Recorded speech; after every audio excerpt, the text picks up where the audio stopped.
على آل سيدنا ومولانا محمد وبارك وسلم عليه. الصلاة والسلام عليك يا سيدي يا رسول الله وعلى آلك وأصحابك يا سيدي يا حبيب الله. وصل وسلم كذلك على جميع الأنبياء والمرسلين وعلى جميع عباد الله الصالحين وعلى أهل طاعته أجمعين. نہایت ہی محتشم و مکرم میرے عزیز دوستو ساتھیوں، اللہ کریم نے ہم سلسلہ عالیہ نقش بندیہ سیفیہ سے وابستہ لوگوں پر کرم اور فضل یہ فرمایا ہے کہ اللہ کریم نے ہمیں مرشد اور پیر سیدنا صدیق اکبر کو عطا فرمایا ہوا ہے. سبحان اللہ، بے شک.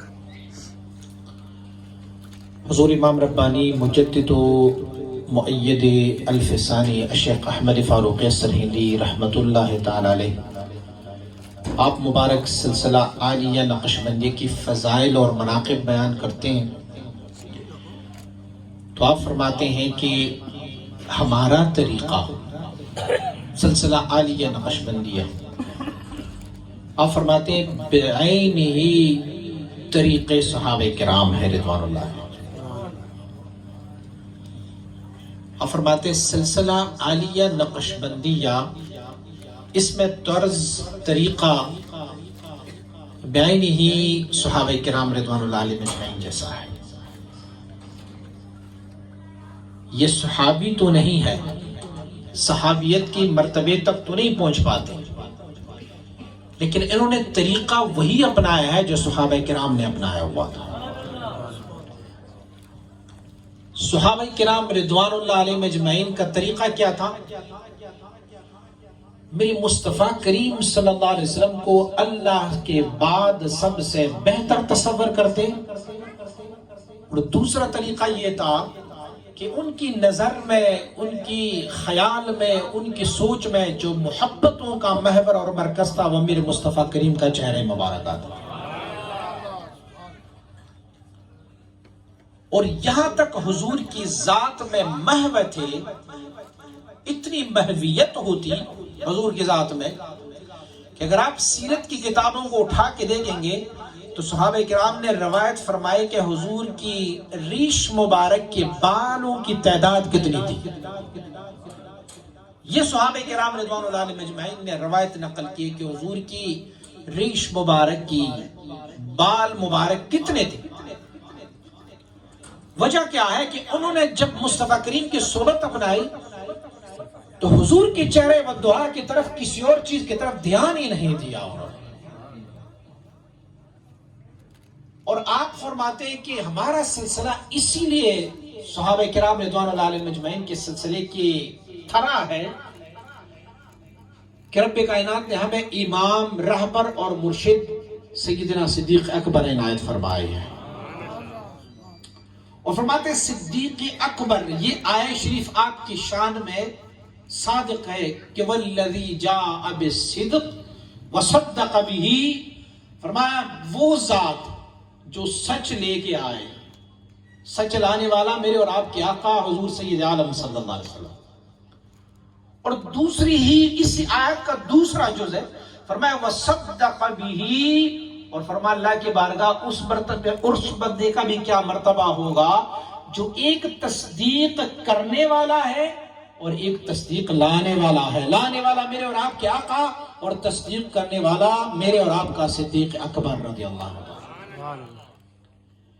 لوگ یہ کہتے ہیں کہ سیدنا صدیق اکبر رضی اللہ عنہ کا لقب اس وقت صدیق پڑ گیا کہ جب حضور معراج سے تشریف لائے اور صبح فجر کے بعد حضور نے اپنے صحابہ کرام کو سیدنا صدیق اکبر رضی اللہ عنہ کے ادبی موجودگی میں، آپ نہیں تھے، اور فرمایا کہ میں رات کو مسجد اقصی تک گیا اور مسجد اقصی سے میں گیا سدرۃ المنتہا، اور پھر میں نے عرش عظیم و شان بھی دیکھی اور جنت اور اللہ کی مخلوقات کے نظارے بھی کیے، اور پھر میں ذات باری تعالی، تو کسی نے سیدنا صدیق اکبر رضی اللہ تعالیٰ عنہ سے، کسی کافر نے ان سے پوچھا تھا، کسی مشرک نے پوچھا تھا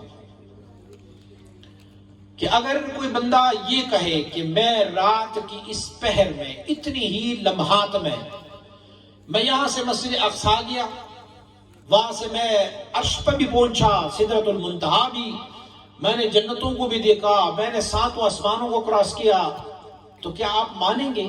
اب سیدنا صدیق اکبر رضی اللہ عنہ حوالی مدینہ میں ہے، مدینہ منورہ سے باہر،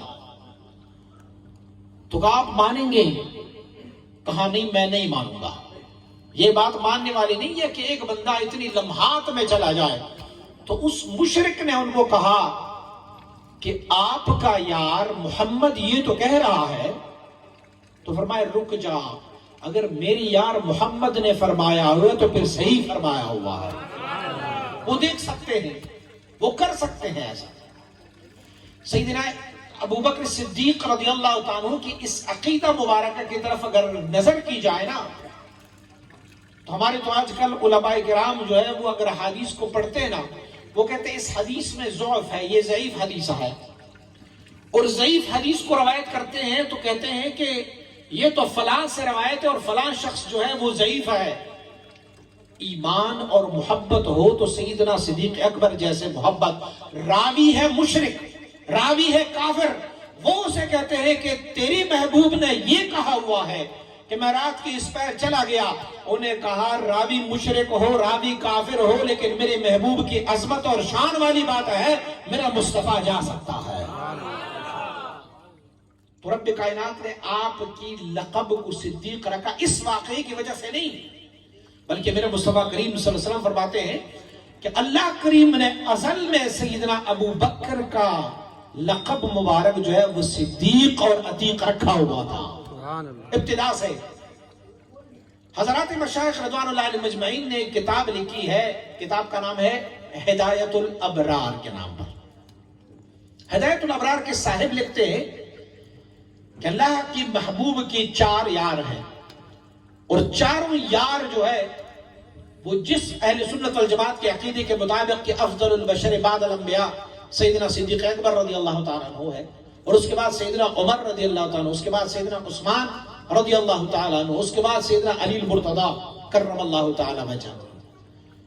آپ فرماتے ہیں کہ ان چاروں کی اس 4 مرتبے کے لیے یہ بھی ایک حکمت سے خالی نہیں۔ فرمایا جب حضرت ابو بکر صدیق رضی اللہ تعالیٰ عنہ پر ایمان پیش کیا گیا تو آپ مبارک نے بغیر کوئی قدم اٹھائے، بغیر کسی سوچ سمجھ کے، بغیر کسی خیال کے، آپ مبارک کو جب ایمان ان پر پیش کیا گیا تو آپ نے فوراً ایمان قبول کیا، اسی لیے اللہ کریم نے اسے پہلا مرتبہ عنایت فرمایا۔ سیدنا عمر رضی اللہ عنہ پر ایمان 2 دفعہ پیش کیا گیا ہے، اور دوسری مرتبہ آپ مشرف ایمان ہوئے تو اللہ کریم نے اسے دوسرا مرتبہ عنایت فرمایا۔ اور سیدنا عثمان رضی اللہ عنہ پر ایمان 3 دفعہ پیش کیا گیا، انہیں تیسرے مرتبے پر ایمان قبول کیا، اللہ کریم نے اسے تیسرا مرتبہ عنایت فرمایا۔ اور میرے اور آپ کے آقا مولا علی کرم اللہ تعالی وجہ، آپ مبارک نے اس میں سے 4 دفعہ سوچا تھا، چوتھے مرتبہ ایمان کو قبول کیا، رب نے اسے 4تھا مرتبہ عنایت فرمایا۔ تو قسمت والے لوگ وہ ہیں جو سیدنا صدیق اکبر رضی اللہ تعالیٰ کو فالو کرتے ہیں، سیدنا صدیق اکبر رضی اللہ تعالیٰ کی طرف میلان اور رجحان کرتے ہیں۔ میں نے عرض کیا نا کہ صدیق اکبر کا طریقہ کیا تھا۔ کسی نے حضرت صدیق اکبر رضی اللہ تعالیٰ سے پوچھا کہ حبیب صلی اللہ علیہ وسلم نے فرمایا ہوا ہے حبب الی من دنیاکم 3، حضور نے فرمایا مجھے آپ کے دنیا میں 3 چیزیں پسند ہیں، پوری آپ کی جو اللہ کی بنائی ہوئی کائنات ہے اس میں مجھے 3 چیزیں پسند ہیں۔ حضور نے فرمایا ایک خوشبو مجھے پسند ہے، دوسرا منکوحہ حلال نکاح میں زوجہ، یہ صالح زوجہ یہ پسند ہے، اور حضور نے فرمایا قرۃ عینی فی الصلاۃ، میری آنکھوں کی ٹھنڈک نماز میں ہے۔ یہ تین چیزیں آپ کی دنیا سے مجھے پسند ہے. تو کسی نے عرض کی کہ یا صدیق آپ کی آقا و مولا کو یہ تین چیزیں پسند ہیں، صدیق آپ کو کیا پسند ہے؟ آپ نے فرمایا مجھے بھی تین چیزیں پسند ہیں، اور تین چیزیں مجھے وہ پسند ہے کہ میں چاہتا ہوں کہ وہ تین چیزیں میرے پاس میسر ہو. سب سے پہلی چیز یہ ہے کہ میرے پاس اللہ رب العزت بہت سا مال مجھے عنایت فرما دے، اور اس سارے مال کو میں اپنی آقا اور مولا پر نچھاور کر دوں گا. یہ میرا محبوب مشغلہ ہے. مال اسی لیے نہیں چاہتا کہ اپنی کوئی اسٹیٹس اور مرتبہ بناؤ، مال اسی لیے چاہتا ہوں کہ رب مجھے بہت زیادہ کثیر تعداد میں مال و زر عنایت فرمائے، اور اس مال و زر کو میں اپنی آقا اور مولا پر نچھاور کر دوں، قربان کر دوں. اور آپ نے ایسے کر کے پریکٹیکل کر کے بھی دکھایا. آپ مبارک فرماتے ہیں میرے پاس ٹوٹل میری ہستی 40,000 درہم تھی. فرمایا میں نے اپنے آقا و مولا پر 20,000 درہم مکہ معظمہ میں خرچ کر لیے، اور 20,000 درہم میں نے مدینہ منورہ میں خرچ کر لیے. اور پھر ابو بکر کی حالت یہ تھی کہ جب غزوہ تبوک میں اپنا سارا کچھ پیش کر دیتے ہیں تو میرے آقا اور مولا ان سے پوچھتے ہیں کہ ابو بکر گھر میں چھوڑ کے کیا آئے ہو؟ کیا ہے آپ کے گھر میں؟ سارا کچھ اٹھا کے لے کے آئے ہو؟ ہماری تو گمان یہ ہوتے ہے کہ ابو بکر صدیق